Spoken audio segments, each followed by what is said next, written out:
Okay, we're back. I am here with the East Hampton Town Supervisor, Peter Van Scoyoc, who's been joining us every week on Fridays. Welcome, Peter. Thank you, Michael. It's great to be back. Good to see you. And we got the weekend upon us and all the good things that go along with that. But how's your week been? What's been going on? Well, it's been another very, very busy week.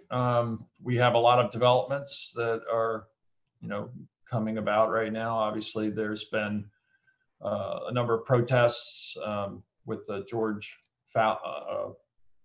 Floyd, protests in Bridgehampton, very peaceful, attended by, I think, over 1,000 people. There's a Yeah. protest going on right now in Sag Harbor and one planned for Sunday. In addition to that, we've had the announcement of phase 2 reopening, which will occur on Wednesday, June 10th. And that will mean that retail stores, barbershops, and hair salons will be open with the safety protocols needing to be put in place. We're putting the word out to business owners that they'll need to follow those safety protocols and guidelines that are spelled out by the state, and to fill out an online affirmation form that they understand those safety protocols and will adhere to them. In addition, the governor's announced that he's fast tracking outdoor dining. That will also open on June 10th, phase 2.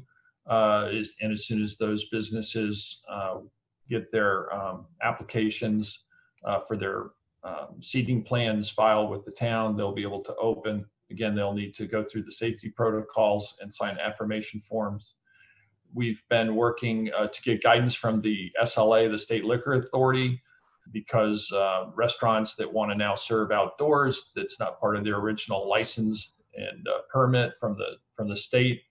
There's guidance on how that's going to be done. It's an amendment to their existing license. Again, we'll have that as one single application process, bringing in all the entities. Also, the county health department has an application form.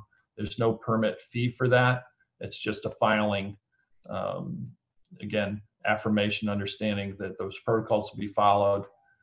So we're trying to get that information out as fast as possible to the public and to the business owners so that they can make the necessary changes and comply with the guidelines. That's there's a lot of that going on. It's going to be business well sought after by those folks. They're the restaurants especially. They're very happy that they're being bumped up into the next level to come on board a little bit earlier. In terms of the protests, Peter, how about the fact that, I mean, let's face it, there's still a pandemic going on, and they're not going to be able to social distance and all that goes along with that. What are your feelings on that? I mean, people need to voice their opinion. They're kind of caught in a quandary there. So I think, first of all, I would say that I think it shows really how concerned the public is here in our communities and across the nation and across the world. I've seen these protests are not simply in the United States. They're not simply in major cities. They are in small towns and communities all across the country. They're all across the world. And this is a moment where the world is saying, we're in the midst of a pandemic, but this is such an important issue that people are out in the streets, close together. I have to say that in Bridgehampton, out of the 1,000 people that might have shown up, I did not see a single person not wearing a mask, which is comforting. I did not either. But still, you didn't have the 6 feet separation. People were marching close together and chanting. I am concerned about this triggering a spike in the infection rate, and that is concerning. But I think it also says a lot about how people feel so strongly at this time that they are willing to go out where they've been sheltering in place, they've been avoiding public places and close contact with others, to come together and show solidarity. This is just really a watershed, I think, moment in history. And here locally, we're kind of facing the triumvirate of what government's really all about, which is health, safety, and welfare. Health is obviously, we're dealing with that in terms of the pandemic. Safety concerns surrounding people protesting safely. This is a right that we have. It's one of the most basic rights that we have in this democracy, and we should be able to express ourselves in this way. It's a founding tenet of our democracy. And welfare, in that we have a limited season, and we need to be able to get our businesses open and operating as quickly and safely as possible. So we're really facing all three of those major components of what really government is supposed to be doing for the general population. Yeah, and what has been impressive to me with the protests is the fact that there's so many young people, and like I know the one that's going to be at the Hook Mill on Sunday. That was organized by a couple of young gals, and of course they're all young to me now. But so it's really great to see, obviously for the wrong reason, but the involvement and the emotion and that goes along with that from the younger generation that are left carrying quite a burden here in many different ways across the country, across the world. Well, democracy is not a done deal. I mean, every generation has to take up and stake claim to the democratic process and to secure our rights. They're not guaranteed forever. They're guaranteed in the documents and founding principles, but if we don't exercise them, and then we're going to lose them. And I think this is really a reaction. We see that there has been an erosion of our democratic values, an attack on the free press. These are all trends towards an authoritarian type of situation. And we're Americans. We believe in freedom and expression of our beliefs and rights, and the respect and dignity being shown towards others. And when that gets violated, it's the right thing for the American people to step out and say this is wrong and we need change. So I completely support this effort, and I understand why it's come about.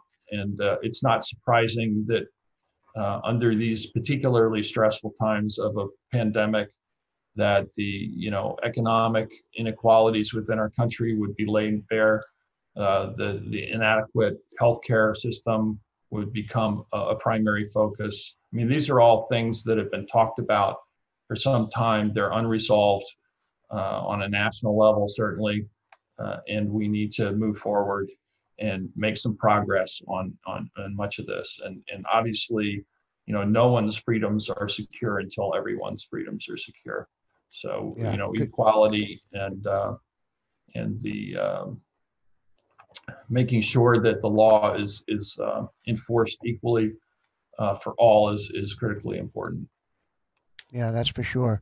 And as far as COVID goes, I mean, should things go along the way they're tracking right now, and we get to the next phase on Wednesday, what's going to be the focus then?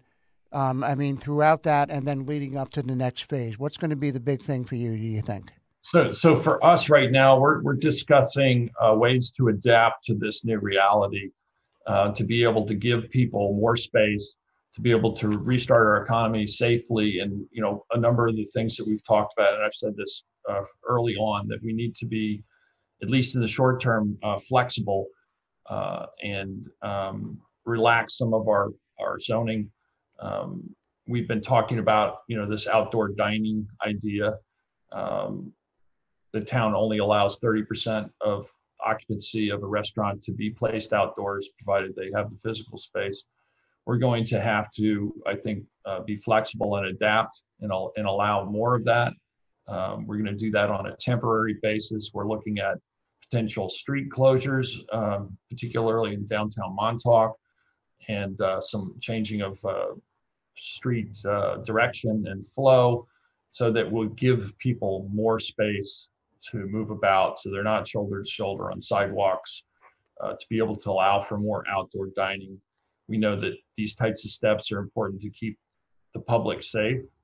We can't regulate how many people arrive in our town, but we certainly can address how they move about. And we want to make sure that they're able to do so, give everybody literally breathing room, if you will.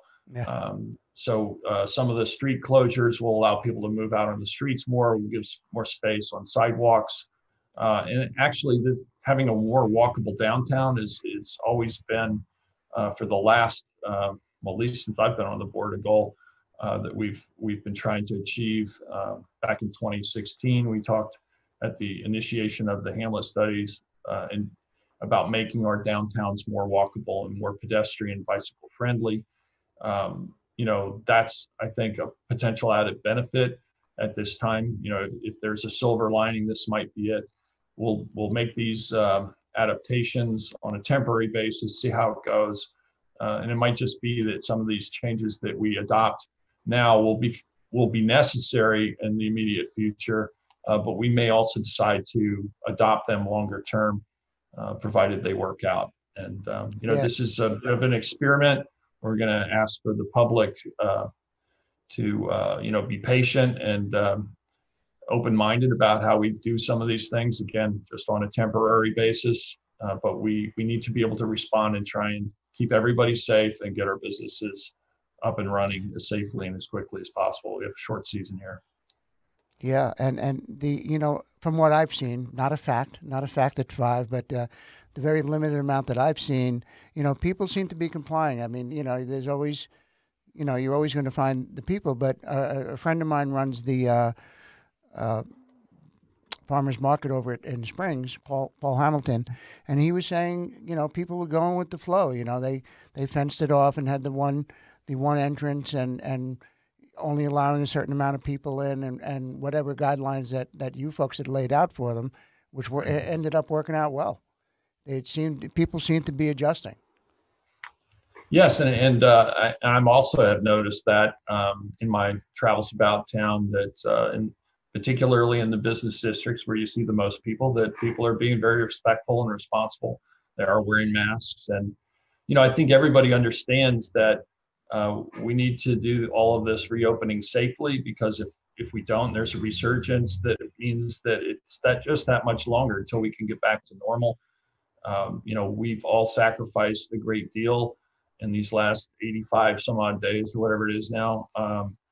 And it would be a shame that all our sheltering in place and social distancing be for naught. Again, going back to the protesting, I think that's absolutely critical that we show solidarity for that cause. And I would just caution everybody to try to be cognizant about distancing as much as you can during those protests. There is also testing here locally in East Hampton at the Panago Place.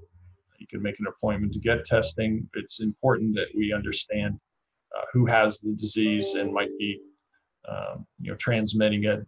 There's a pretty high percentage of people who are asymptomatic yet have active disease. So critical to improve testing throughout the region. Well, yeah, we definitely got to stay on top of that. And Peter, once again, thank you for taking the time out of your busy schedule.